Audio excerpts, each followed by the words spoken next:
a passionate instigator and dynamic problem solver, Dr. Kevin Ross Emery, the host of the Dr. Kevin Radio Show, will be taking you outside the box, behind the curtain, and identifying the load of BS we are fed every day. And now, Dr. Kevin. Hello, hello, hello, and welcome to another episode of the Dr. Kevin Show here on OMTimes. And this week I'm excited to both be pairing up with one of my favorite other set of pairs, Lori Powers-Otto, as we, the last Thursday of the month, as always, double team some poor unsuspecting, we have a guest on, right, Lori? Yes. Yes. So anyways, but before we bring in tonight's guest and, make sure that we have battened down the hatches and hidden all the good jewelry, I want to find out, how are you doing? Sorry, you have me laughing hysterically already. This is going to be a great show. I am doing excellent. How about yourself, Dr. Kevin? How are you doing? Oh, I'm doing wonderfully well. I just got back from 5 days on Lake Champlain, spending time with my husband and the mother-in-law and sister-in-law. And, 4 of us went up and 4 of us came back, so I didn't have to hide any bodies. So that's good. Always good. Always good. That was a little bit of a challenge. There was a couple of times I thought maybe there was a rock looked big enough to hide one under, but I didn't. I behaved. I also want to take a moment because I know once we have opened the barn door on this guest, it will be nonstop until we get the ding of the show. So I do want to remind, first of all, people, this is a live call-in show. So if you think you can get a word in edgewise, please call in at 202-570-7057. That's 202-570-7057. And feel free to ask your questions of any kind. Just please remember, we do ask that the questions be respectful, or I will hang it up on you. But outside of that, we're a pleasant and loving and welcoming show. And I also want to mention, August 8th, Lori and I will be at an event together. We will be at the opening of Lionsgate, which is a spiritual health and wellness center opening up in Westboro, Mass. We are going to be there. There's going to be a crystal show. Lori and I will both be offering readings. I'm going to be interviewing some of the upcoming teachers and readers to share about their upcoming classes at Lionsgate. I'll be talking a little bit about what I'll be doing there. But that is Lionsgate, and it's lionsgatespiritual.com, who is helping us host tonight's show. And come see us there. And Lori, I'm excited, and I need to catch you off air fairly soon to run a couple things by you, but we're going to move on with the show, unless you have anything else that you would like to share or bring up. I just want to say I'm super, super, super excited for this. The grand opening of Lionsgate on the Lionsgate. Oh, come on. This is awesome. I'm so excited. I'm so excited. I'll leave the singing to you. Trust me, no one wants to hear that. I don't know. So I'm going to give you the, would you like to introduce tonight's guest? He'll probably get a better introduction that way, or I'll be happy to do it. Well, you know him. I'm just meeting him for the first time. But I am super, super, super excited to have Paul on. So, I think you should probably introduce him since you actually know him. We're not making any biblical references here, just so everybody knows. No, not at all. So, anyways, it is my pleasure and my joy to introduce to you, and just before the show, he reminded me that we are coming up to the 40th anniversary of our first meeting. We met 40 years ago on July 31st. We were both in the netherworld. Neither one of us had been born yet, but we were floating around, and we attended this fabulous party with Shakespeare and, Willa Cather and all of the other greats that we were out hanging up with before we got stuck in this life, because neither one of us has passed 29, right? Right. Just say yes. But anyways, so I have known Paul for 40 years, and Paul is a dynamic, charming, intelligent, witty, very, very, very talented performer. He plays the ivories. He plays the ebonies. Paul and Michael would be nowhere without him. But he's here today to talk about his third book, though I'm sure we can get him to, maybe make some comments from his first two books. His first book was that a name I dropped? But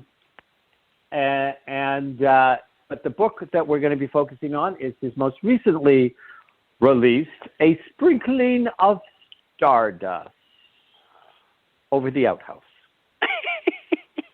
And if there's anybody that knows about outhouses, it's Paul. So Paul also has had his own show on Concord TV. And I'm trying to see if I can find it quickly, and I'm not going to find it. So, Paul, you're going to have to fill in the name of your show, which you're supposed to be having me on, and I am going to hold you to that. What is the name of your show in Concord, Paul? Capital Area Chats, CAC, CAC. The noise people make when they have a phlegm in their throat. So, without further ado, we want to welcome to the stage the one and only late Paul Brogan. Paul Brogan. Thank you. I've never heard such an introduction, and Kevin, I never heard so many wonderful things out of you regarding me. So I will treasure that forever in case it never happens again. But I will return the favor in September when I do have you on Capital Area Chats up here at Concord TV, and I will try to one-up you by maybe saying a few other things and having a special song played as your intro. I know what the song's going to be. Lori, you want to catch this episode. So I'll make it available too afterwards, unless you're too embarrassed by what we talk about and decide that you don't want it to ever see the light of day. But it's very exciting to be on with you. I mean, truly, it's wonderful.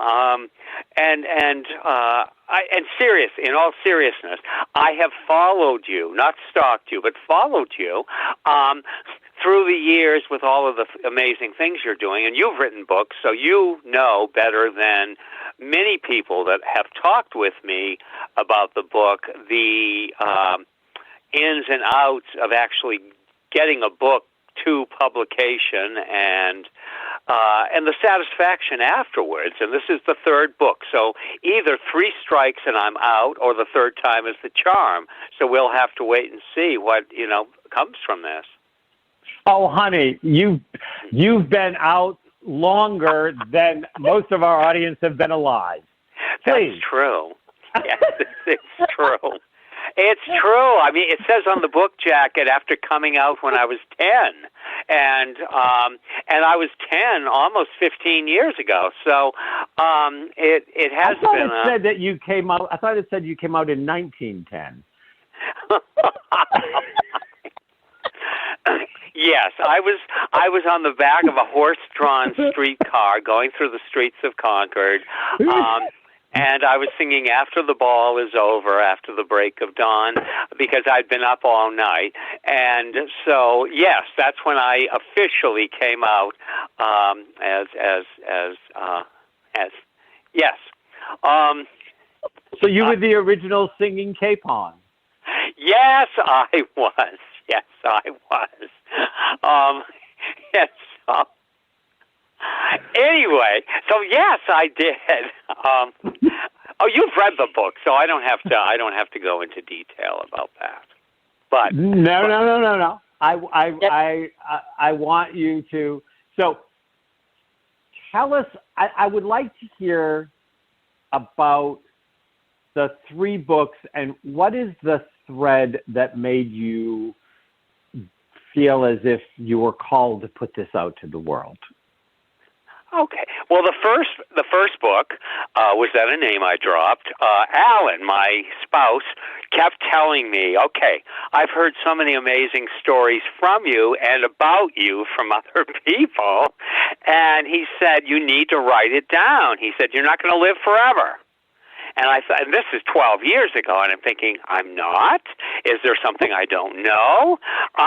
So I immediately sat down and started to peck away at the computer, that is, not at poor Alan, and because he's not henpecked. So anyway, I enjoyed the experience of writing because more than I had thought I would. But I ended up with 700 and something pages, and you know me, I'm long-winded. We're not going to talk about passing wind, but long-winded. Anyway, so it was very successful. In fact, it did far better than I ever thought. The only issue was I was never completely happy with it because I was rushed to get it done by my publisher, and they said that, oh, no, you got to get it was supposed to be out at Christmas time, and suddenly in April they said to me, we've decided we want the book to be out for the summer reading crowd. And I said, but it needs editing, it needs this and that. But don't worry about it. We're going to just release it. So I was never completely happy, and it took me, that was in 2011, and it took me until 2019 to have my second book out, and that was the Concord Theater and Concord's love affair with the movies. And you probably remember that, for many, many years, I was associated with the theater on Main Street, and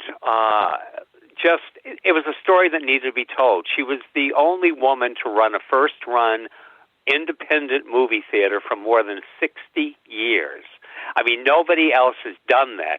Second-run theaters, there was a Mrs. Merchant in Manchester and things like that, but not a first-run movie theater run by a woman competing with movie chains and everything else.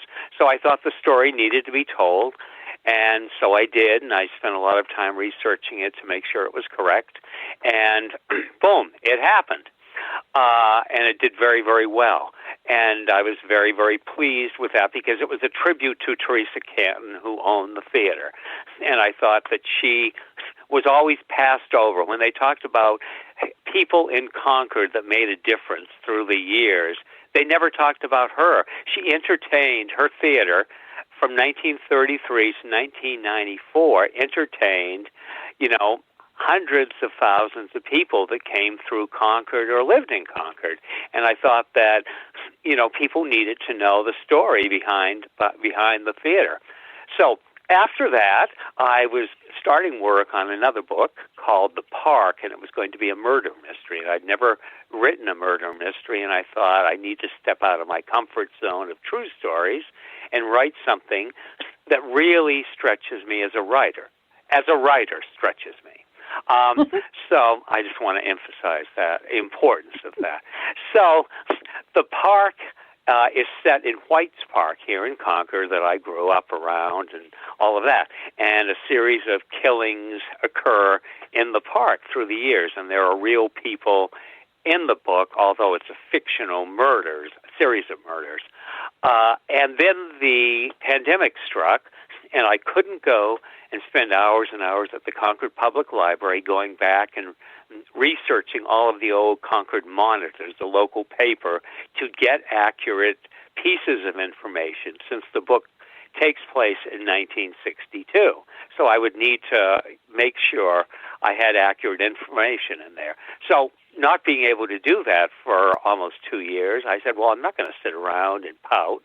I was teaching film classes for the Ollie program on Zoom, but the best thing about doing that is you can adjust the lighting and everything and make yourself look 25 years old. So the students are seeing me as this fresh-faced young blabbermouth teaching these classes. But I also... They have that much gauze available on Zoom? They filmed me through a Navajo blanket, actually. We were going to use Vaseline, but for some reason during the pandemic, all the Vaseline in town was gone. So, anyway. In your case, they could have used Crisco, but go ahead. So, anyway, wow, this is really going to get hot and heavy. So anyway, I wanted to do something with writing. I do my blogs for Concord Patch and, that kind of thing. But I said, this is the time to redo that first book the way I wanted it to be done if I'd had the time to do it. And I was looking at it from a different perspective. Just life experiences make you look at yourself maybe in a more harsh way, because I knew, okay, I can't paint myself out as, the perfect golden boy or anything. I've got to make sure people know about the, different things.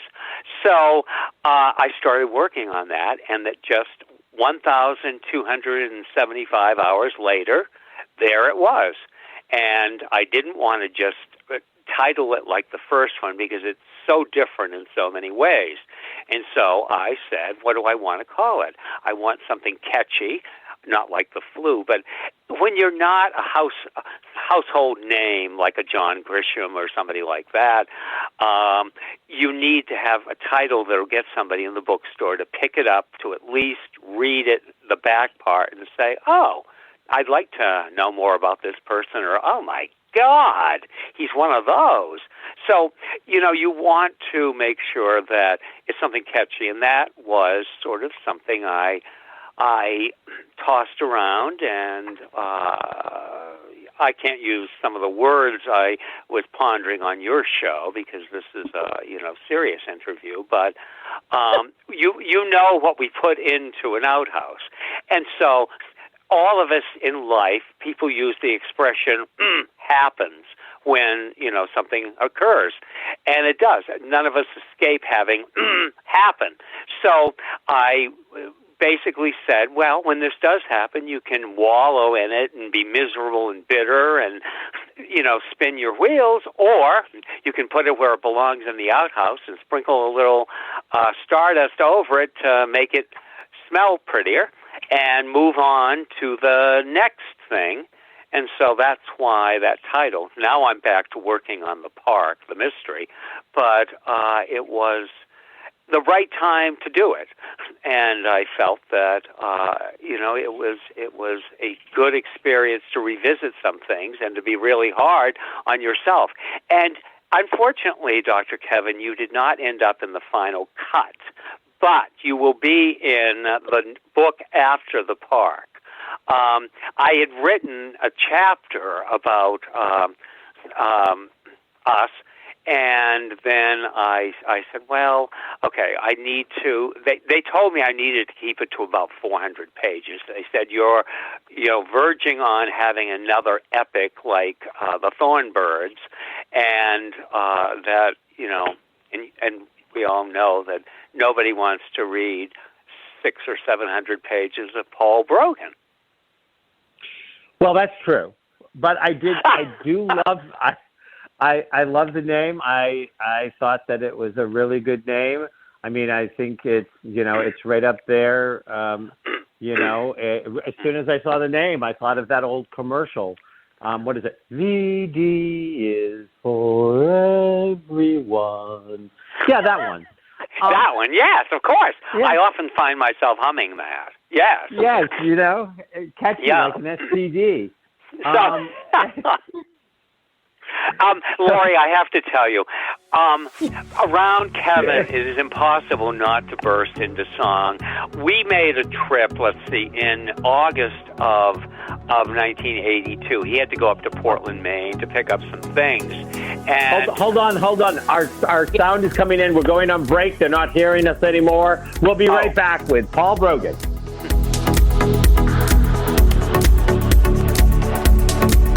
Conscious media for conscious minds. OMTimes. Have you ever wondered how to change your love paradigm? The secret key is finding a love partnership, not just a regular connection. How do you find these? Through conscious relationships. Ascending Hearts Dating is a dating site for people like you that believes in second chances and a different type of spiritual connection. Try Ascending Hearts for free today at ascendinghearts.com and change your love paradigm. Ascending Hearts, the premier dating community for the spiritually awake. Hello, I'm Sandy Sedgbeer, host of OMTimes Magazine's flagship radio show, What is Going On? My passion is sifting through information, research, and innovations from new thought teachers, speakers, and researchers pushing back the boundaries of what we know about life, energy, metaphysics, and the universe. I love shifting perceptions about who we are, why we're here, and how quickly impossible becomes normal when we open our minds, expand our awareness, and accept that the only limits that exist are those we place upon ourselves. So if you're the kind of forward-thinking, eager investigator of what lies beyond the current reality that most perceive, why not make a date to come play with me in the field of possibilities at 4 p.m. Pacific Time, 7 p.m. Eastern Time every Thursday, and together we can discover what's really going on. You came across someone struggling with hunger. How would you recognize them? Would you notice an 8-year-old girl who's not excited for summer break because she may not be having lunch again until September? Or a war veteran who's having a hard time landing a job and getting back on his feet? I am the 1 in 8 Americans who struggle with hunger. I am hunger in America. Hunger can be hard to recognize. Learn why at IamHungerInAmerica.org. Brought to you by Feeding America and the Ad Council.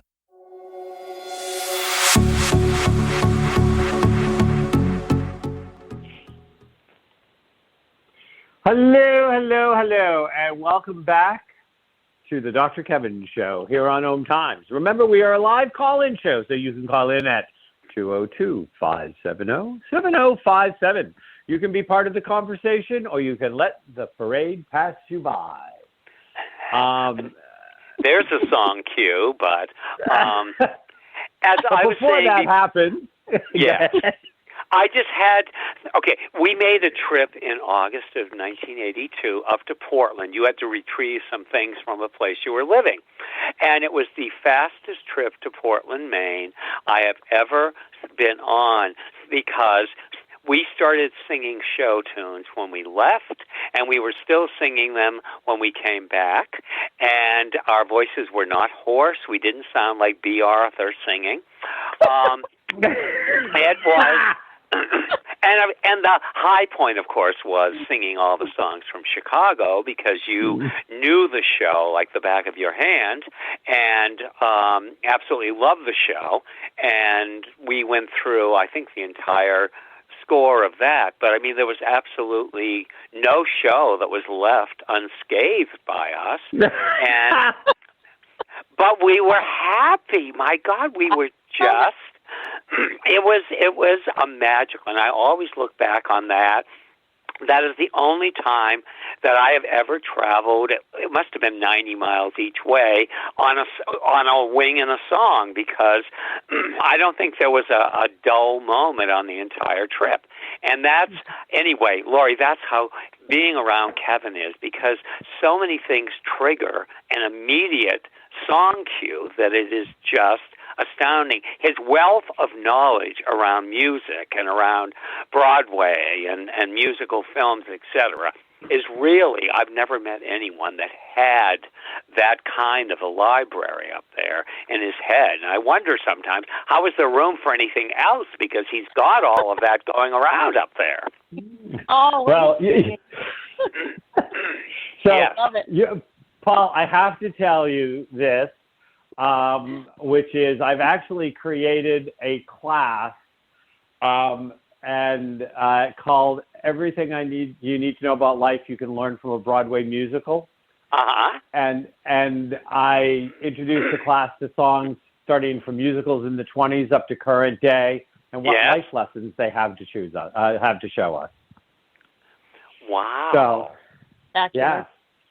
How often do they meet? Well, I have to offer the class again. It's not live right now. You really should do it in Concord. There's an enormous contingent of people starved for anything like that. Well, maybe I should get you to come in and teach the class with me, Paul. Can I audit? Yeah, I sounded like I was passing a kidney stone, but I didn't mean to. No, I meant, what a wonderful idea. I love it. So I do want to defer to Miss Lori for a moment to see, all right, because before we eat this whole thing up, yes, like it's Mae West eating a cake. I want to see what questions Lori might have, because if we don't make space for her to ask them, the whole show, at the end of the show, I'll get somebody to say, "Yeah, listen to the show. Lori laughs great." Yeah. All right. Well, certainly. Yes. I am loving all of this. And yes, I highly support you two doing that class together. Yes, I want to audit it. All right. Class. I guarantee those who attend would have a wonderful time. I mean, in between all of the frivolity and fun, they would come away with a lot of knowledge or a curiosity about a lot of shows that they might not have had, when they went in. Now, back in 1982, most people didn't know about Chicago. This was 20 years before the film. This was years before it was revived on Broadway, and it had been on Broadway in 1975, and so it was just a real awakening into that whole area, and that's what learning should be fun. It really should be. The nuns never thought that. The nuns never thought fun belonged in the classroom, but it has a very important place. But anyway, before I digress, Lori, did you have any questions or comments you'd like to make? Well, I don't know if I have any questions, but I have to say I am thoroughly enjoying this interview. I think you guys are spectacular together.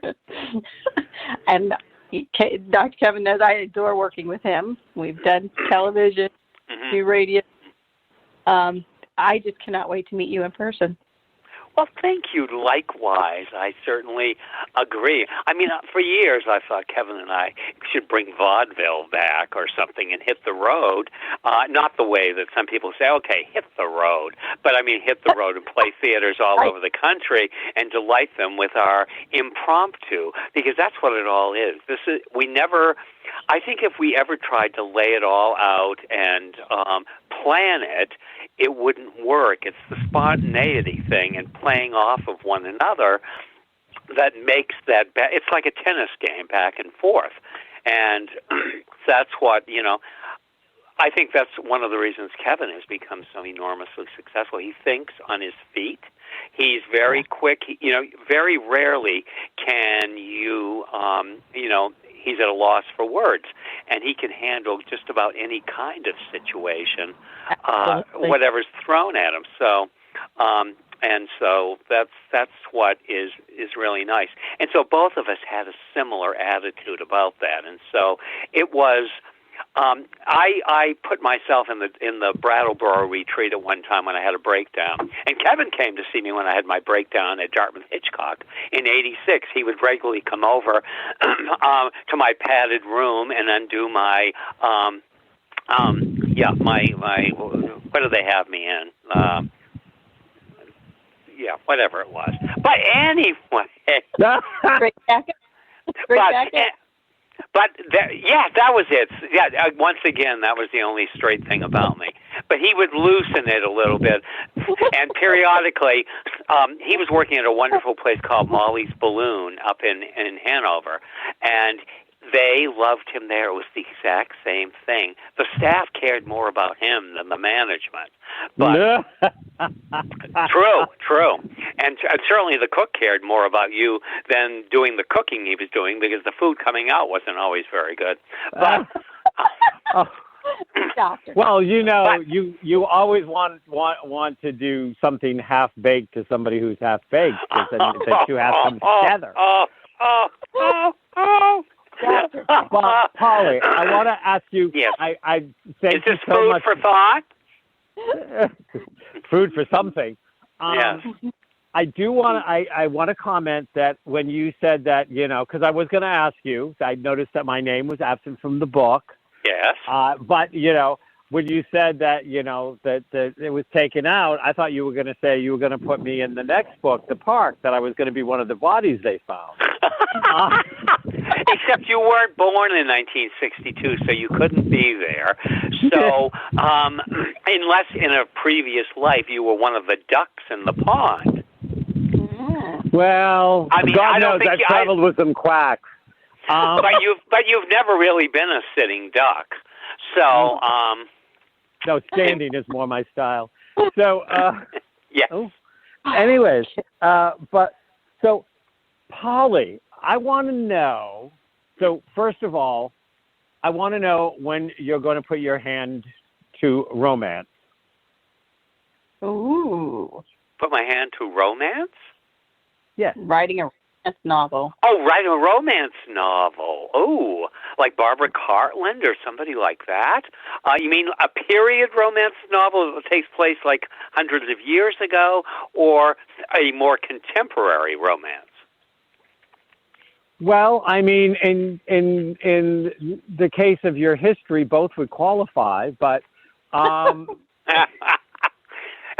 no, I'm serious. Is that as Lori knows, I'm actually involved in this project right now called 1,000 Loving Voices, and I'm writing an LGBTQIA romance novel, mainstream romance novel. Yes. And I love that. We're looking for other LGBTQIA romance writers. We want to launch 1,000 books over like a 6 or 9 month period to libraries around the world and things like this to bring up a more of a normalization of, romance is romance. So the characters are like whatever the characters are. And I was like, 2 males or 2 females or, something else. Yes, exactly. A squirrel and a blackbird.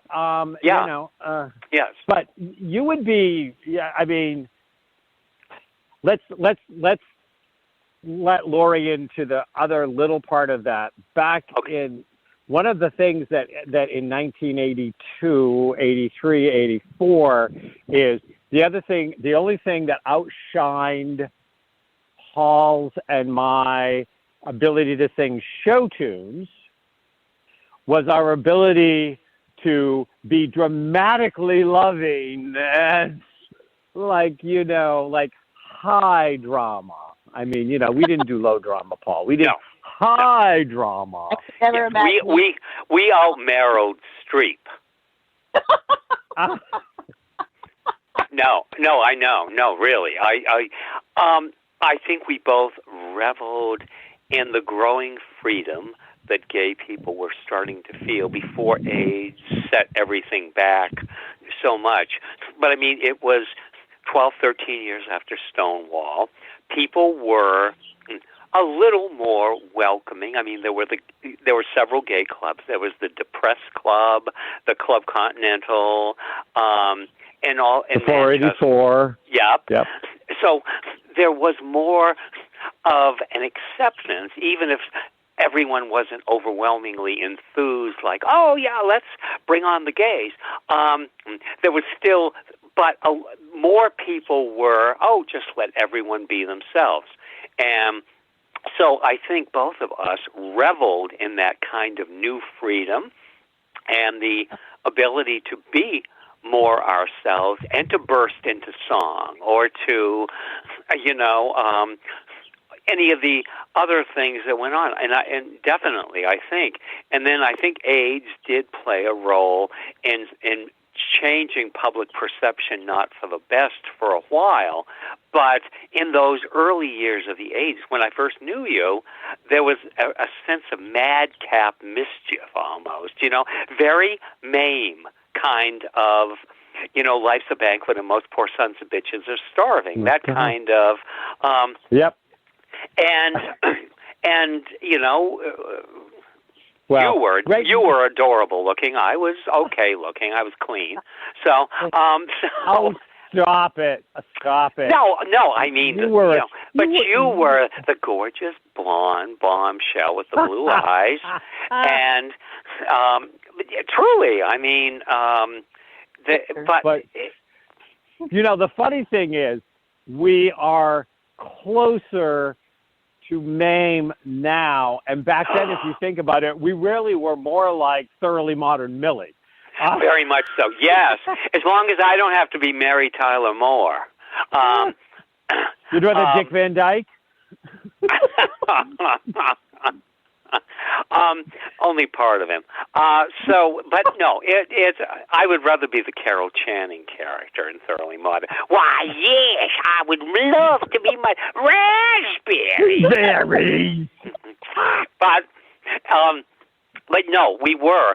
But I don't think we realized how young, and I mean, there wasn't a sense of, I don't know, I never felt, because my thoughts and my mindset and my things I liked.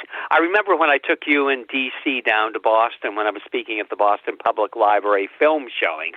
Now, I was right at home down there with all of the folks who were there watching the Jeanette MacDonald Nelson Eddy film, and they were old enough to be my grandparents, but I could relate to all of that more than I could relate to some of the other things. But being around you were the best of both worlds because you could be silly and giddy and youth personified. Isn't that from Thoroughly Modern Millie? And yes. And yet you knew. Berries. When I said, I've got to speak at the Boston Public Library, blah, blah, blah, blah, blah, you knew who I was talking about and all of that. And so you had that wonderful balance between the multiple eras, which not E-R-R-O-R-S, but E-R-A-S. And that was one of the things that always intrigued me about you, was that you, in some ways, you could be so much older than you were in the wisdom you would impart sometimes to people. And then in other ways, you were just this little, wind-up toy that was just all over the place. Well, and, for all of his talk, Lori, Paul was very naive in a lot of ways. Yes. He was. And we'll be back to talk about his nativity scene with Donna Summers, Barbara Streisand, and Diana Ross here on The Dr. Kevin Show.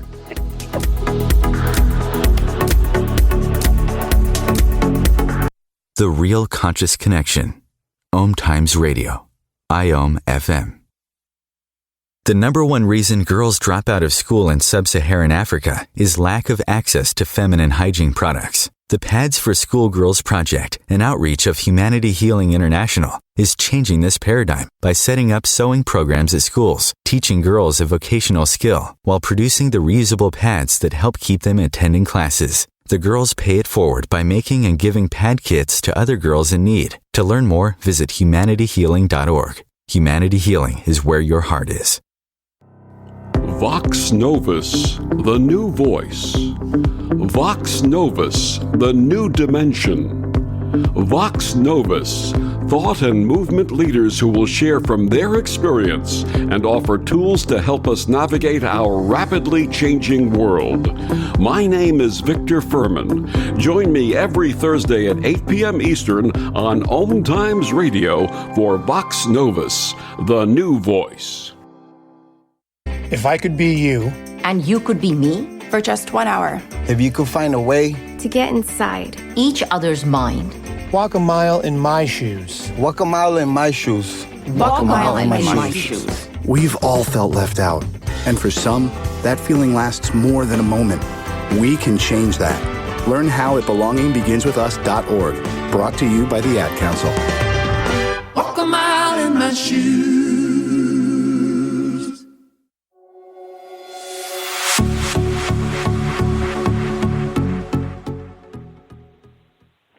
Hello, hello, hello, and welcome back to the last segment of the Dr. Kevin Show here on OMTimes. We are here on the last Thursday of the month, which means next week I will be on with Matt Connerton, where we take Matt Connerton, unleash him, and we talk about the politics of the day and the things going on in the world. And we all know it's just been so dull and boring lately. I don't know what Matt and I will talk about. But you're going to have to tune in next week if you would like to be part of that conversation. To be part of this conversation, you can call in at 202-570-7057. That's 202-570-7057. And ask your questions. Tonight's guest is Paul Brogan. Paul is an award-winning author. He started with Drop That Name. I think I just screwed up the title of your first book. Yes, was that a name I dropped? Was that a name I dropped? Yeah. Yeah. Hey, there we go. But and we are talking about his latest book, which is Sprinkling Stardust over the Outhouse. A sprinkling of stardust over the Outhouse. We don't want you to think he was throwing a whole bag of glitter, okay? So a sprinkling over the Outhouse. And his wonderfully kooky, celebrity-rich, also dark and disturbing life as a gay man in the 1920s and 30s in Concord, New Hampshire. Did I get those years right? But I danced a mean Charleston. We danced to Charleston together, Paul. Yeah, did we ever do the tapioca together? Tap, tap, tap, tap, tap, tap, tapioca. Everybody. Oh, sorry. That was girly, wasn't it? Okay. Down on your there toes. Goes my butchness. Oh, honey, if you could find your butchness, it would be an antique. Who are you kidding? It's somewhere here. That rainbow, I know about it. Before the break, you were mentioning about naivety and all of that, and you are right about that because you were much more worldly wise than me because I had gone into a relationship, lived in Hillsborough, New Hampshire, and was involved for almost 6 years and never made it to the big city of Manchester very often. So I, didn't have... Anyway, you taught me things. About the world in general, of course. And so you were there. Yes, you were much more in touch with what was going on in that period of the early 80s. After disco had sort of faded away, but, Olivia Newton-John was doing Physical, and Sheena Easton was doing My Baby Takes the Morning Train, and all those different things that we were all dancing to at the different clubs. And it was. I mean, I felt a little bit out of water because everybody else, hadn't had that break of 6 years in which they basically sat in Hillsborough, New Hampshire, except for the evenings when I went into the Concord Theater to work. So I had missed a whole part of the gay lifestyle after having come out publicly, more than at age 10. I couldn't do much at age 10 except announce I was marrying my best friend and ruining Thanksgiving for my parents. But my mother remembers it the other day. She'll be 99 in December, and she mentioned to me the other day, are we going to be doing anything this Thanksgiving? And I said, I'm not sure. We'll probably something. Alan will probably cook. She says, well, as long as you don't do again what you did when you were 10. Mom. Thank you, Mom. Moms don't forget. But, I want to say about Paul is I remember, and it's very interesting because, Paul is a few months or a decade or two older than I am. But is the fact that I remember very clearly meeting Paul and feeling very, very protective over him because of his naivety. Like he was like this world-aware moviegoer. Like he saw the lens. You saw the lens through theater, and you went on, in movies, and you went on to see it through several celebrities' eyes, who are all in the book that you knew and came to become good friends with, like Carol Channing and Doris Day, and but stuff like this. But I always remember feeling protective over you when I first met you, and would always feel like he was somebody I had to keep an eye on because people were going to take advantage of him. And I think that was one of the initiating bonds. Was I could see that in his naivete, he could be a bit of a rube. Yes. And that you got me to stop wearing that T-shirt that said on it, "Use me, please."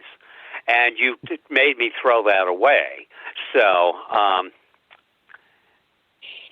But, yeah, and let's not forget, I mean, and I never shy away from the fact, I started going to the gay bars in downtown Boston at 14. Wow. I think I knew that. I think you had told me, but I don't think it resonated as much until right now. Wow. So you have a section in your book about how you talk about fresh meat, and just because I want to mention, because I actually in the book that the romance that I'm writing right now, the two characters are born in 1956, so their backdrop is very similar to mine. Yeah. The period of time, yes. Yeah, and because I started going to the bar so young, even though you're a little older, we had a similar period of bar time, come out, music, blah, blah, blah. And, and we're both very theater drawn and, like the little Noel Coward and like to, yes, have a... And going to Napoleon's was such fun, not just because I would be the youngest one at the piano bar and it made me feel very good, but because there was a camaraderie around a piano that was different than, and that's, by starting out at gay bars, going to places like that, I don't think I was prepared for the reality of going to a bar where, oh, no, there's no piano. You're obviously here for one thing and one thing alone, as opposed to sitting around the piano with a dozen other people and singing songs, until they closed. And that was, that's one of the things that I think is really missing. And it's unfortunate that there isn't the same type of camaraderie around piano bars. Certain piano bars now seem to only want to spotlight particular people that go there, and everyone else sits around the piano listening to that person sing. But there isn't a group of people singing all together, and that was, that's too bad because.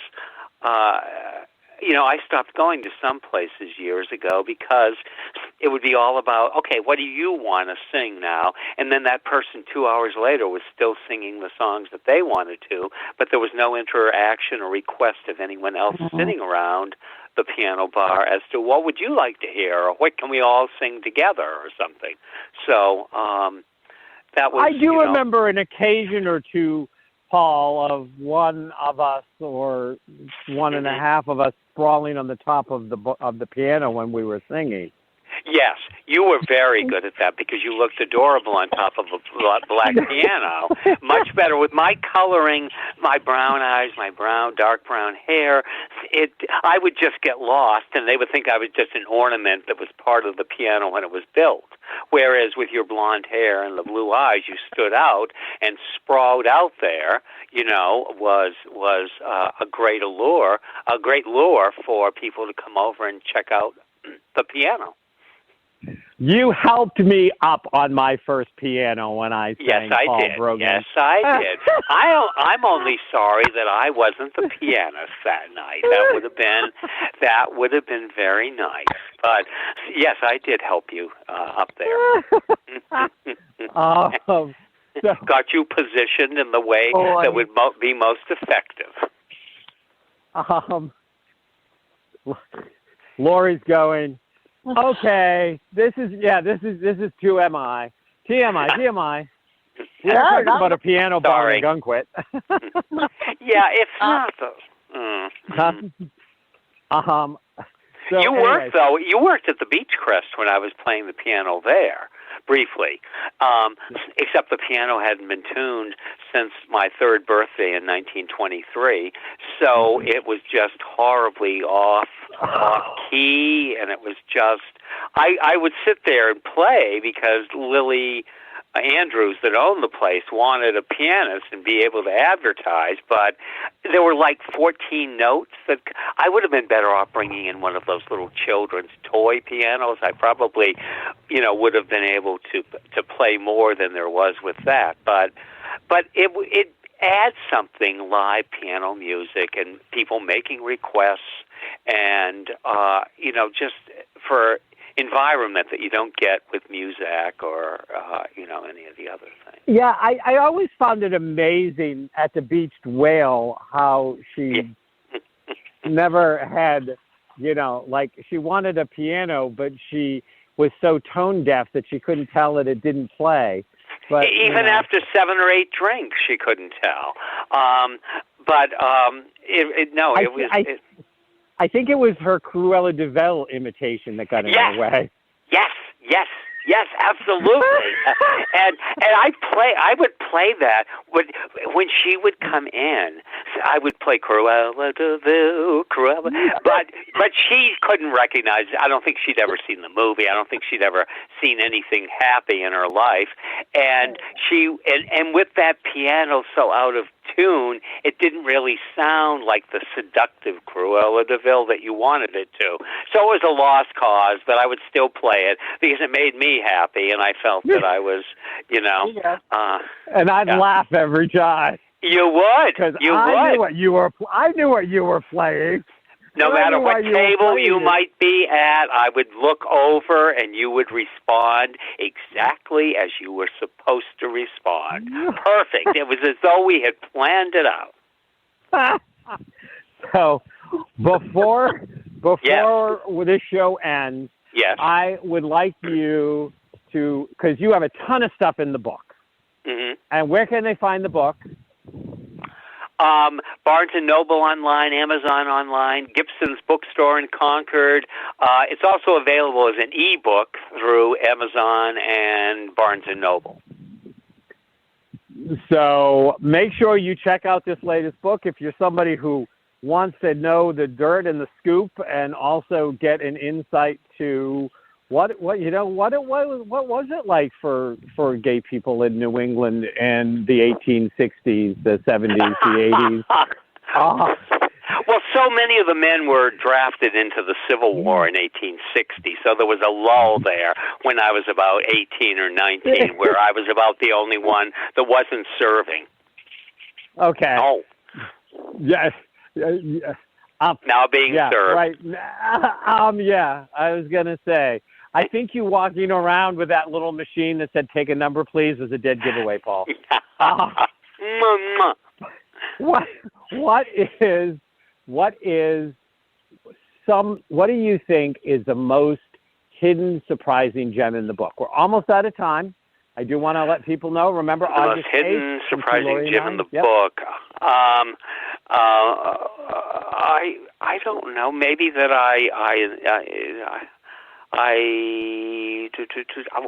Jeepers.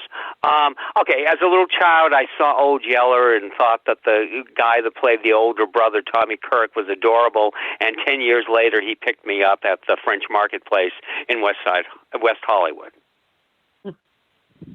All righty. Oh my. All righty then. And another he had whole good generation. Taste. Obviously. And another generation of little girls that see Old Yellow will have their fantasies destroyed. Next time they see Swiss Family Robinson and they see him up there without his shirt on and they're drooling, they'll know, oh my God, Paul did more than that. Okay, well, anyway. Well, yeah, you know what they always say, all the best ones. All the best ones. So, Paul. Thank you. Thank you both. Do you have any upcoming events? Any book signings? Nothing. Any street corners? Not at the moment. I don't. I will have. I'm sure at some point people can friend me on Facebook if they want, and they'll find out about anything that is coming up. I'm not the only Paul Brogan. I'm friends with the other Paul Brogan, but I'm the Paul Brogan in Concord, New Hampshire. So the other one's in Los Angeles. But anyway, so Paul, thank you so much for coming. Thank you both. It's been a treat and a pleasure, and I love you both, and I'll look forward to seeing you in person soon, okay? Okay, give my best to Alan. Thank you. And best to Jeffrey. Bye-bye. Bye. Bye. Good night.